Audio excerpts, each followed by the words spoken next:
Live look at the House floor where lawmakers just passed the Republican Party's massive tax and spending package. At least 2 Republicans, though, did vote against the bill, but it made it through. Let's go straight to Ali Vitale. Ali, what more can you tell us here? Yeah, Willie, this is one of those moments where the House floor worked as we predicted it to. We were watching to see if any more Republicans would defect and thusly tank the Speaker's work here. In the end, that's not what happened. We saw 2 Republicans side with Democrats, the ones that we anticipated at the top of Morning Joe. That was, of course, Thomas Massie of Kentucky, who had been clear that he was a no here, and then Warren Davidson of Ohio, who in just the last few minutes before going to the floor said that his deficit concerns outweighed his ability to vote yes on this. Those were the 2 no votes. Then notably, Andy Harris voted present. He is the top Republican of the conservative House Freedom Caucus. So notable there, but ultimately not enough to stop the passage of this bill, which means now Republicans have cleared a key hurdle. Mike Johnson likely to take a victory lap as we watch the House floor. He's right at the center of that cluster of lawmakers that you see in the corner of the screen on the right-hand side. A lot of people giving him kudos and congratulations because this was a hard-fought and long-negotiated battle, one that had many late nights, a lot of lawmakers keeping our kind of morning hours, much to their chagrin. But ultimately, it was Johnson, with the help of President Donald Trump, who was able to get this over the finish line, giving Republicans a win and allowing this package to move forward. But the only constant is change at the end of the day, Willie. And this bill is going to see a lot of it once it gets to the Senate. After the Senate does its work with it, it comes back to the House. So a key step. But by no means is this the end. And by no means is this a full-on win yet for Republicans on this package, but a badly needed battle won here for the Speaker. Ali, as you know, many conservatives, Republicans were vocal in their criticism of this massive package. They said it was too big, it had too much in it, raised the deficit too high. Someone like Congressman Chip Roy of Texas standing on conservative principles saying we cannot vote for this. How did someone like Congressman Roy get to a yes vote? Congressman Roy, Congressman Norman, other key members who are part of that more fiscally conservative conference saying that they had deficit concerns. But ultimately here, those were assuaged. And we can argue with whether or not it's actually fixing the problems that they purport to care about, because estimates still show that this is going to add close to $4 trillion to the debt.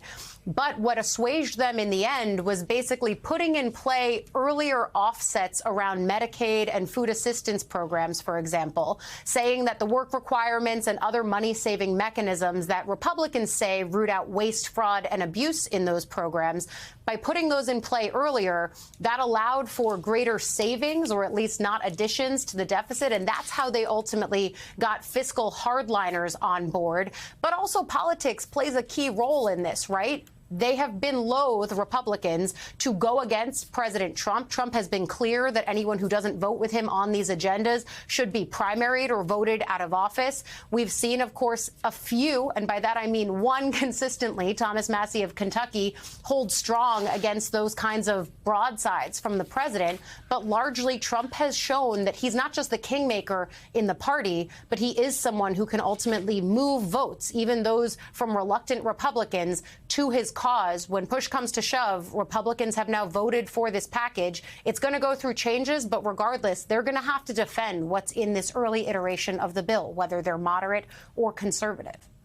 So, Ali, this is a victory in the moment, as you say, but then there's the Senate to contend with. Republicans in the Senate have said, no way. If you want to break this up into 3 pieces, come back and talk to us. But too big, too much. What happens from here now?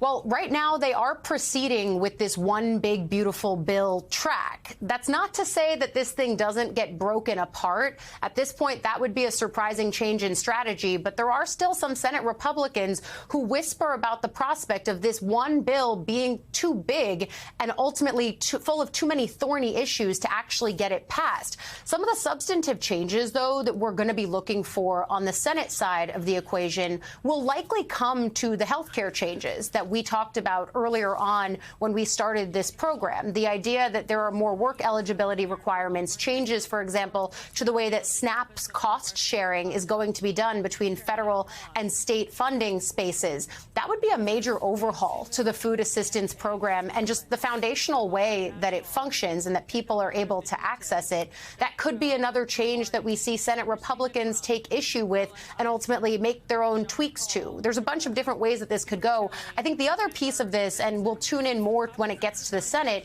is there were early disagreements on the immigration funding front. We talked about how this House bill puts about $90 million into further immigration enforcement at DHS and DOJ, but Senate Republicans wanted more money for that. And it could be that if this bill starts hitting too many stumbling blocks, we start seeing it get pieced apart. Maybe they do immigration and continuing the tax cuts from 2017 into its own bill. There's a bunch of different iterations of this. But the reason that House Republicans and the president ultimately pushed for this one bill at once is that it requires a lot of political capital. And right now, the momentum is on Republicans' side. We'll see what kind of stumbling blocks they ultimately hit, though.